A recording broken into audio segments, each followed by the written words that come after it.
वाल्मिक अण्णा कराड यांच्यावरील खंडणीचा खोटा गुन्हा मागे घेतलाच पाहिजे. भीमराज आव्हाड यांचे जिल्हाधिकाऱ्यांना निवेदन.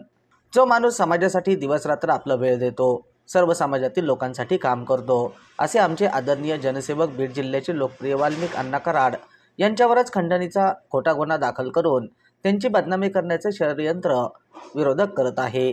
मुख्यमंत्री देवेंद्र फडणवीस यांनी वाल्मिक अण्णा यांच्यावरील खोटा खंडणीचा गुन्हा प्रकरणी लक्ष घालून आम्हाला न्याय द्यावा. त्यांच्यावरील हा खोटा गुन्हा मागे घेतलाच पाहिजे, अशी मागणी अहिल्यानगर येथील सर्व समाज बांधवांच्या वतीने तसेच मित्रमंडळाने जिल्हाधिकारी सिद्धराम सालीमठ यांच्याकडे बुधवारी 18 डिसेंबर रोजी दुपारी 2 वाजता निवेदनाद्वारे केली आहे.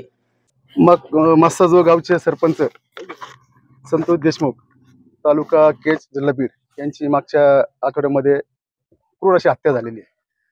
आणि ती हत्या महाराष्ट्राला काळीमा फासणारी आहे, की कुणालाही आवडणार नाही. राग आणि दोष निर्माण करणारी हत्या आहे.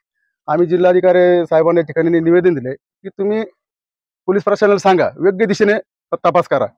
पण जे बीड जिल्ह्यामध्ये आमचे सर्वांचे लाडके, सर्व समाजाला धरून चालणारे वाल्मिक अण्णा कराड यांचं रात्रंदिवस गोरगरिबांचे प्रश्न मिटवण्यासाठी कार्य चालू आहे. आणि विरोधकांना ते बघवत नाही. त्यांची लोकप्रियता इतकी वाढत चालली की विरोधकांनी धसका घेतलेला आहे. त्यामुळे विनाकारण त्यांचं नाव त्या ठिकाणी वाहून म्हणजे घालण्यात यावं, खोटे खंडणीचे गुन्हे दाखल करावे, ते मागं घ्यावं, याच्यासाठी आम्ही आज जिल्हाधिकारी साहेब निवेदन दिलेले साहेबांना.